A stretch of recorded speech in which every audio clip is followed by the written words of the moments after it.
كتير عن جد طعمه يامي.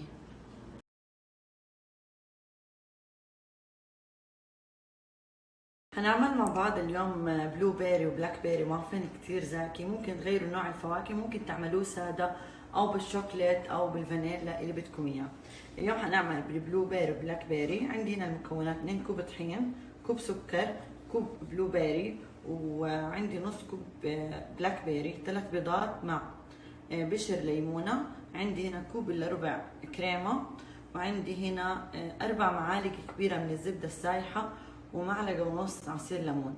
عندي معلقة كبيرة بيكنج باودر، ومعلقة وربع معلقة صغيرة من الملح، وعندي بيكنج صودا نص معلقة صغيرة وفانيلا. وهاي هحكي لكم اياها بعدين اللي هنحطها على الوجه. اول حاجة هنضيف بالخلاط البيض. هنضيف البيض، هنضيف معاه السكر، نخلطهم كتير منيح مع الفانيلا. هنا حطيت البلو بيري والبلاك بيري، احط عليهم شوية طحين ونقلبهم مع بعض. فايدة هاي الحركة عشان البلو بيري والبلاك بيري ما ينزلوا لتحت وقت الخبز بالمافن. اوكي، هنا على الطحين حنضيف المكونات الجافة. عندي البيكنج باودر، البيكنج صودا والملح، حنضيفهم مع بعض ونحركهم مع الطحين. طبعا الطحين يكون منخول. هنا الآن حنضيف على البيض. حورجيكم الخليط كيف صار أول. هيك الخليط شكله بكون اللي هو البيض مع السكر. لما يوصل لونه أبيض بنضيف عليه الكريمة، حنضيف عليه عصير الليمون، حنضيف عليه كمان الزبدة السايحة. نخلطهم كتير مع بعض منيح. بعدين حنضيف آخر إشي الطحين. حنضيف الطحين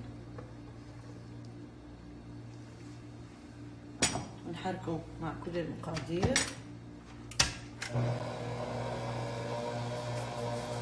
لما يخلط منيح ويختفي، بس اول ما يختفي الطحين بنوقف الخلاط ونقلب هاي بالمعلقه بالسباتشولا. التوت على كل الخليط، نعمل له ميكس هيك بس تتجمع المكونات مع بعض.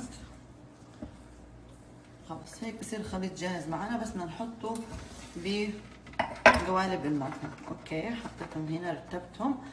نحط خلطة على الوجه اللي هي بتعطينا القرمشة اللي بتكون على وجه المافن. بتكون عندي معلقة كبيرة من الزبدة بحرارة الغرفة، معلقة طحين، معلقتين سكر بني، ورشة من القرفة، رشة ملح. حركهم كلهم مع بعض. هاي اللي حتكون على وجه المافن.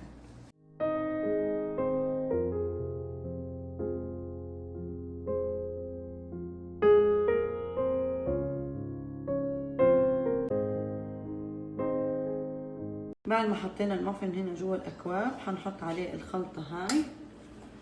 حنسخن الفرن على حرارة 180. تقريبا حياخد 25 ل 30 دقيقة.